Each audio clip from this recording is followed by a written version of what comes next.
When I share my status, people are really surprised, even among other undocumented immigrants.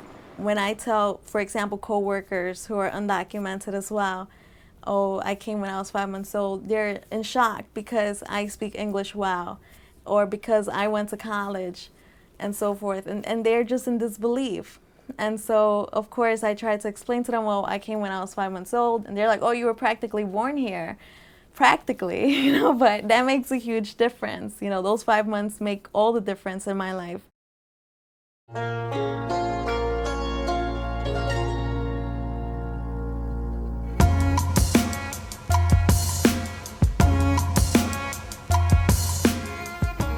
I am an African, I am a Malian, a Muslim, and I am a woman.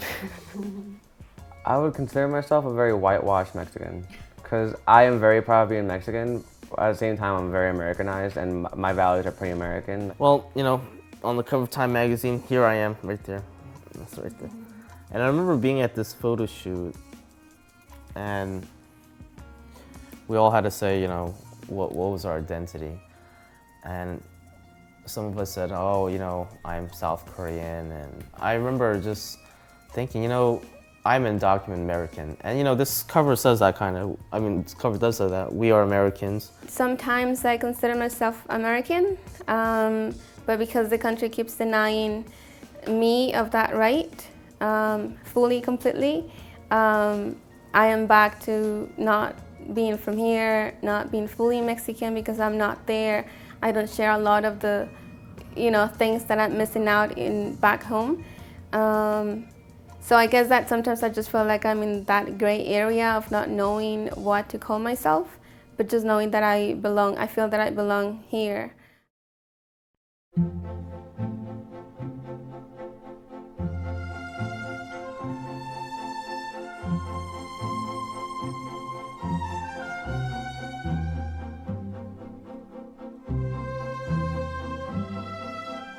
It all began with my father coming here when I was about 3. Then my mother, my brother, and I decided to cross the border. Well, my parents decided for us, and my mother found a coyote to smuggle us past the border into the U.S.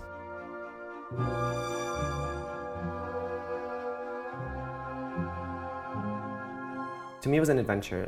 Walking through, we crossed to Tijuana. So walking through the valley was like an adventure. Spending a night there was an adventure. We weren't supposed to spend the night there, but because the coyote fell asleep, we missed a ride. So we ended up spending an entire day there. But to me, it was like child's play. Now I look back and I was thinking, it must have been terribly alarming and like nerve-wracking for my mom to be there with her 2 kids and then some strange man and not know what was going on. When my mother, my sister, and I crossed, we were in a car. And from what I have been told, we were supposed to be really quiet. Unfortunately, I did not stop crying, but we made it. And so from California or so, we were then transported to New York and reunited with my father. For some reason, my entire family decided to move to New York. I never really understood why so far and so cold. My dad moved here first. He moved, I think, like 4 years before us to like come here and make money and stuff. And then my mom decided that we should all be together, so we all moved over. My family moved to the United States in 1981, so I was about a year old. And they came on student visas, and after about 4 years, those visas expired. And me and my brother were still here. And so by the time I was 5, I became undocumented.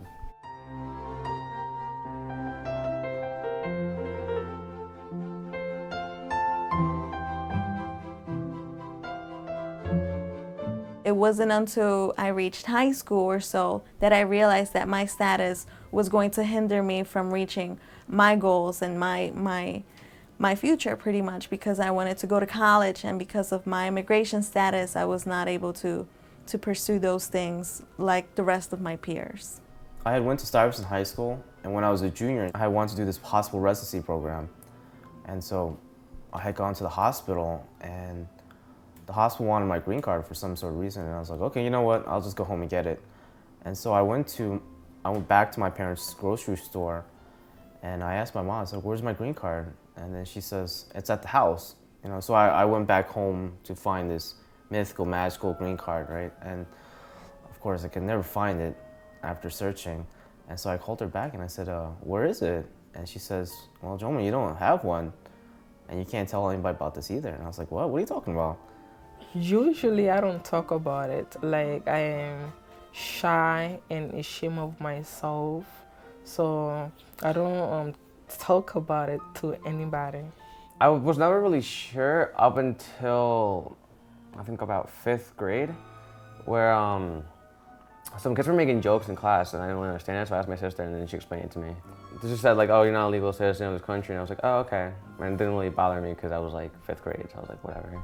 I don't identify just as being an undocumented immigrant, but I feel like that is a big part of who I am. And the fact that I am undocumented has made me the person I am today.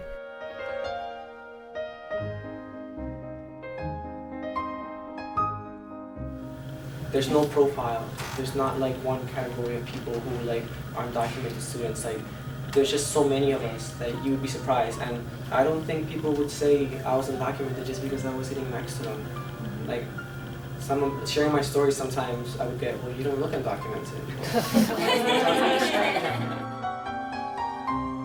Being undocumented is like being in this invisible prison and you're stuck there behind these invisible bars.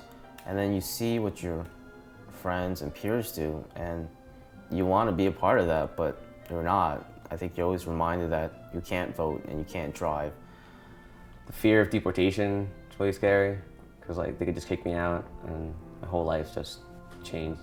I have to say the first time I ever went to look for a job, and I walked into this deli and he was like, so do you have working papers? And I was like, oh, well, no, and I explained everything. He was like, oh, I can give you the job. And it had to be like not getting a job like solely because of that reason. It had to be one of the most discouraging things. Like I just went straight home after that.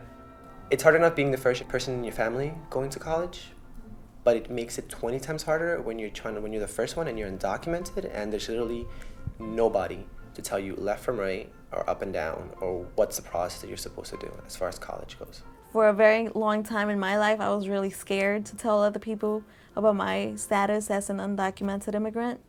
But later on, I realized that by being open, you feel empowered and you get to share knowledge to other people because a lot of misconceptions are out there. There's a lot of undocumented students in high schools, and quite frankly, according to statistics, 65,000 immigrants without documents like myself graduate every year. 65,000.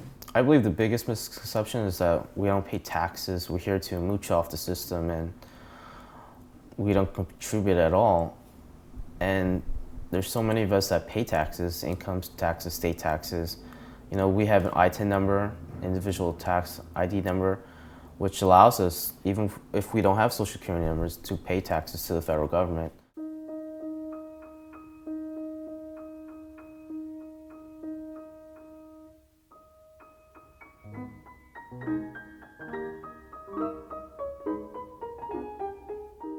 Not every undocumented immigrant cleans bathrooms and mows lawns. My uncle actually works as like a manager of a plant, and my dad has his own little business where he does like handiwork and stuff, and he's very skilled. Well, I believe that a lot of people think it's just a Latino issue, a Mexican issue, and I'm proof that it's not.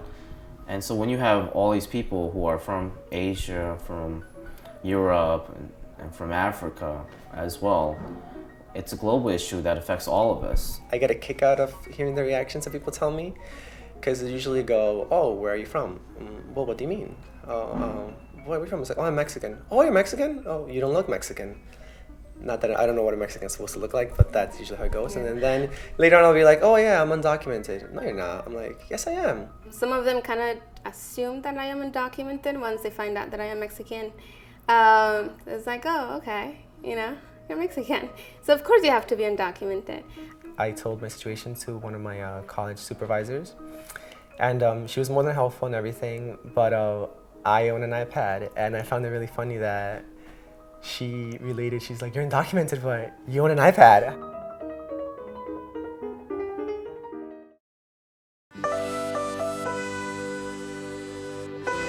I think that as teachers and guidance counselors, they should always have high standards for all students, regardless of their immigration status.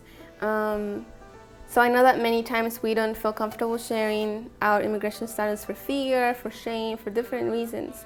However, as guidance counselors and as teachers, our jobs or their jobs is to provide the information. And right now in New York, there's a lot of immigrants in New York, right? So why not look for those resources and provide them to all your students?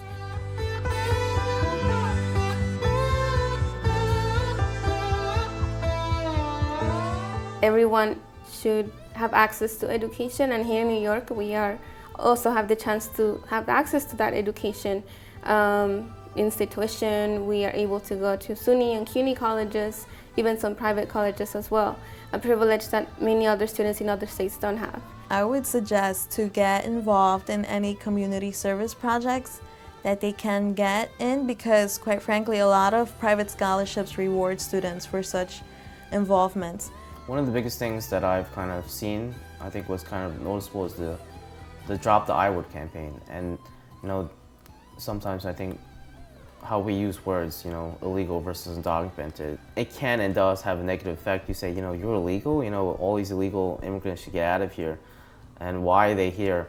And I think just be careful and noticing how they use these words and in the context they do it as well. There's different support systems. One obviously is my family, who's been there supporting me throughout the decisions that I've made. Other, it's the group that I'm involved with. The name is the New York State Youth Leadership Council. So it's an undocumented youth-led organization. When I found out about them, I had graduated from high school, so I was kind of lost. I didn't know where to go. And I ended up meeting many of the members at the time, and they were also undocumented like I am. Don't waste the opportunity you have, because your parents sacrificed a lot. Like my parents sacrificed a lot to come here. And if you just drop out of high school or do bad in high school, you're just wasting like a giant opportunity that you wouldn't have had back in your other country.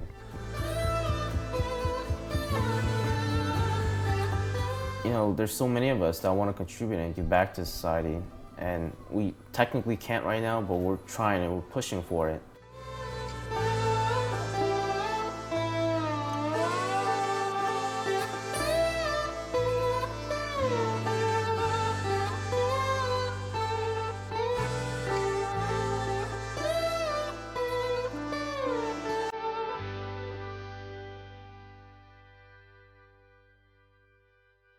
Here in New York, under this program, we can also receive driver's license, which is great news. But at the end of the road, there is still one problem. We are still undocumented. We still don't have a legal status.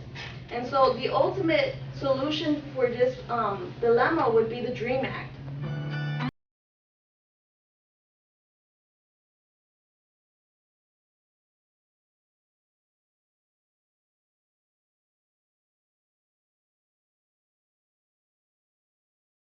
I think another misconception that needs to be addressed is that even a lot of senators that are in favor of the DREAM Act, the Development Relief Education for Alien Minors Act, is that the parents are the criminals. This is always brought up even by senators that, according to them, support the DREAM Act. And so it's believed that the criminals are the parents. But as I've always defended my parents, saying my parents are not criminals because survival is not a crime.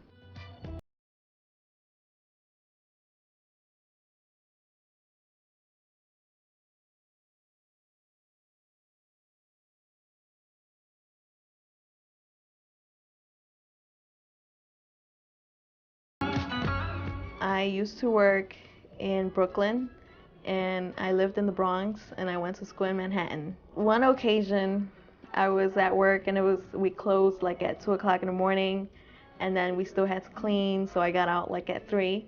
And so I'm sitting there waiting for the train to come and take me home, and I was thinking about the homework that I still had to complete. And I thought to myself, I'm still waiting for something to come, and it's not just a train. I'm waiting for some type of change to take place. And so I sat there and I tried not to cry because I thought about all of those things, but at the same time, you need to start thinking about the positive things as well. To think that at the end it's all going to be worth it, not only in my life, but in the life of so many undocumented students as well, who very much deserve to experience that change.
Did you learn something?